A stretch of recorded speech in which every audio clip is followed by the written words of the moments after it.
president's move to fire workers has only hardened Democrats' resolve to secure health care for millions of Americans. New Jersey Senator Andy Kim sat down with federal workers in his state. He told the New York Times, quote, "I heard about their anxieties and fears, but I also heard from them that some things are worth fighting for." Senator Andy Kim joins us now. Senator, thank you so much for joining us. And I want to start there on that some things are worth fighting for, because we're kind of dealing with, and we talked about this on the show a little bit yesterday, basically like two buckets of pain, right, and concern. There's the bucket of health care and the very real possibility that millions of Americans' premiums are going to go up and they're not going to be able to afford health care. Then there's the other bucket of what we're seeing happening during this shutdown, which is people now not being able to pay for anything at their households. Explain to our viewers, explain to people watching why the healthcare fight that you guys are doing is worth the other pain that we are seeing right now. Absolutely. Well, one thing I'll say is that, I was a federal civil servant. I worked through multiple shutdowns before, and I swore an oath, as did every other federal worker we have, and we swear an oath to defend the Constitution of the United States, to serve the American people. So yes, these federal workers, they're struggling. And one of them told me that he wakes up every morning feeling like he's being painted as the enemy. They feel targeted. The group of federal workers talked about how, they were scared after they saw the shooting at the Center for Disease Control because of all the disinformation that is out there that is targeting them. But they also told me to hold the line and be strong because, again, they are public servants. They serve the American people. They can't stand what's happening.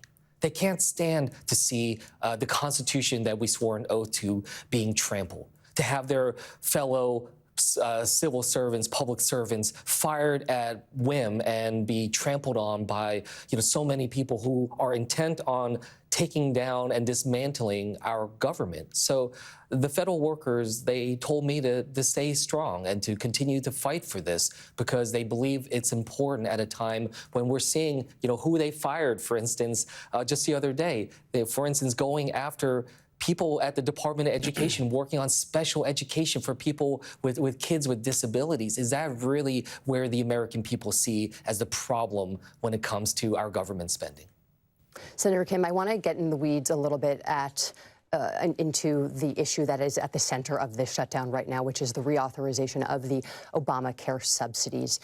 One of the things that Republicans have been saying when they talk about why they don't want to continue these expanded subsidies is that some Americans with incomes of almost $600,000 qualify for these benefits, which is equivalent essentially to an insurance company handout. Can you take us inside the room of what Democrats are willing to make concessions on if Republicans decide to come to the negotiating table on this issue? Well, first and foremost, we need them to come to the negotiating table. And right now, they're not only not at the table, they're not even in the room. They're not even in Washington, D.C. at the Capitol. And we are about a month into the fact that Speaker Johnson has shut down, not just the government, he has shut down the House of Representatives. He is somebody that is doing what I think is one of the most reckless actions of any Speaker of the House in preventing a functioning branch of government at a time when we have a shutdown. So, yes, those federal workers I talked to, they're not only furious that they're not being paid right now, but they're furious that members of Congress, the House Republicans, are continuing to be paid even though they aren't showing up to do their job. Now, look, I am certainly ready to be able to sit down and engage. I've talked to some of the Senate Republicans about, where we might be able to land, but we cannot actually have full negotiations without the House of Representatives there to know whether or not we can pass something through there. Now, Speaker Johnson, I know there's been talk about, he's not bringing them back because of concern about the Epstein files, and that very much likely is the scenario. But he's also concerned because he knows that there are well into the double digits of Republicans that are willing and frankly have said publicly that they support extending the ACA subsidies. So he knows he's on the wrong end of this. He knows he's standing on the wrong side of the American people, and that's why he's not bringing them back to the negotiating table. Senator Kim, have you had informal conversations with your Republican colleagues about this impasse? And if so, what are you hearing from them? Well, I hear panic. I hear just a lot of chaos. I think they understand, again, that the vast majority of the American people want to see lower healthcare costs, want to see 4.5 million Americans continue to get healthcare rather than being thrown out to the streets. So they are panicking right now. And we see that a lot of these actions are backfiring on the White House and on Speaker Johnson in particular. The American people don't like that the House of Representatives is out of work at a time when military families are uncertain about what's going to come next for them. Also, the actions like, my home state, New Jersey. I was just back in New Jersey. People are furious about these mob boss tactics that the Trump administration has taken to try to hold back billions of dollars for the Gateway Tunnel project, for instance, something that is literally the most important and most popular policy issue in our entire state. I think the president just lost the governor's race for the Republicans because of this.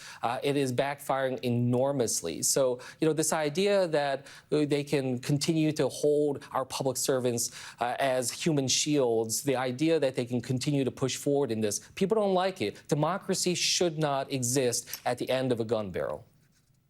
You say people don't like it, which is accurate according to the polls that we're all looking at. And Donald Trump and Republicans they're nearing an all-time record unpopularity with the American people. But Democrats are still, they still have an even lower approval rating in some polls. Why aren't Democrats able to capitalize on this messaging? Or do you think that you are and that the party is trending in the right direction? Well, I think the American people are seeing right now a huge contrast there. And I think that's exactly what we need to be putting forward, to be able to show that, look, Donald Trump did not take actions to be able to lower costs that he said he was going to do. He's not putting our country first when we see him so clearly putting forward efforts that are enriching his own family, that he is literally profiting billions of dollars off of the Oval Office. I mean, he has raised and made billions of dollars for his family since January 20th. How much has your family made since January 20th?